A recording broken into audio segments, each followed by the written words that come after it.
Today, I want to give you 10 reasons why you should upgrade from a GoPro Hero 9 or lower to a GoPro Hero 11.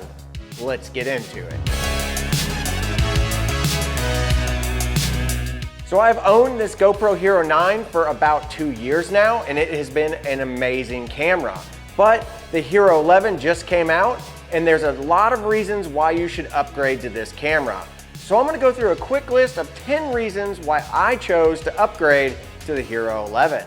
With no particular order of importance, let's start with number 10, and that is full 360-degree horizon leveling. So if you guys are familiar with the GoPro Hero 9, it had horizon leveling, but it could only level at about a 45-degree angle. You had to attach the max lens mod to get full 365-degree leveling. So having it built in is really cool because with the max lens mod, you were limited to 2.7K resolution. Now you can get full horizon leveling all the way up to the 5.3K that the GoPro 11 will shoot at. And number 9 is easy mode. GoPro has introduced a really quick, easy way to pick up one of these cameras and get going. If you're not a professional photographer or videographer and you don't want to have to mess with all the settings, GoPro has made a menu system now that they put on the 11 to make it really quick to start up, select the type of videoing that you're going to be doing, and start shooting. Number 8 is going to be 10-bit color. This is a really big deal for video editors. All the GoPros prior to this came with 8-bit color. So now when you're recording 10-bit and you shoot in a flat color profile, you can go into your video editing program and actually color grade with more precision. Now number 7 on my list is actually one of the most important things, and that's faster auto settings. Prior to this, all the GoPros that I've used in the past, you've actually had to go in and manually set everything like white balance, ISO, and shutter speed. But now with the GoPro Hero 11, it appears to be so fast that you can leave it into an auto mode whenever you're outside mountain biking, and the image with the white balance and the shutter speed seem to be dialed in perfectly. It transitions between all the settings that it needs really fast. So in fact, with the GoPro Hero 11, I'm actually changing the way I use GoPros, and I've used them for years. I'm no longer using a manual setting to where I set everything precisely to what I want. And it works really well whenever you go into the woods and pop out really quick into bright areas and dark areas. The auto settings on this are super fast. And that leads me to the next one, number 6. The GP2 processor that is actually in this camera is super quick. Now the GP2 processor came out with the GoPro Hero 10, but as you guys know, anytime there's new tech that's introduced, there's always all kinds of issues.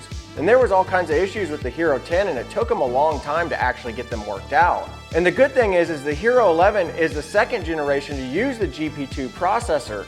So over the last year, they've had a lot of time to work out all the software details and get them just right. So they made this GP2 processor faster and more efficient with the Hero 10, and now it's optimized for the Hero 11. And let me tell you, booting this thing up, getting to recording mode, or going through the menu system is so much faster than what the processor was like on the Hero 9. Number 5 is the Enduro Battery. This is the battery that they came out with late last year for the Hero 10.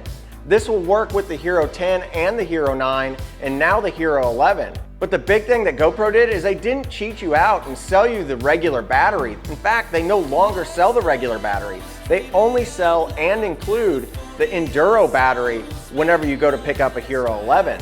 And I think that was a really good move on them, because this battery, even though it's physically the same size, actually offers 38% more battery life, and it operates better in colder climates and hotter climates. So I think this will solve a lot of the freezing issues that we saw on the Hero 10. Number 4 is Hyperview. They are completely pushing the limits of wide field of view on this lens that they've got inside this camera. Before you could only get super view. Now they've got something called Hyperview. It gets you a super wide field of view. It is really fisheye looking, but for certain situations, it's amazing. Like flying down a really fast single track on your mountain bike, the Hyperview is going to make you look like you're going even faster.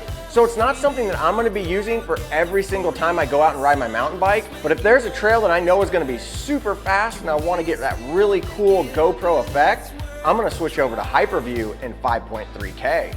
Number 3 has to be one of my favorites, and that is the HyperSmooth improvements. They are now on HyperSmooth 5.0. Back on the Hero 9, it was HyperSmooth 3.0, and man, that was a huge leap. but HyperSmooth 5.0 is a giant leap in my opinion. Now they've got HyperSmooth Auto, which what that means for you is that you no longer have to worry about that cropped in image the entire time. You just put this on your favorite setting, like 4K, 120 frames a second, and then turn HyperSmooth Auto on, and you'll get the widest field of view that you can whenever the trail is smooth.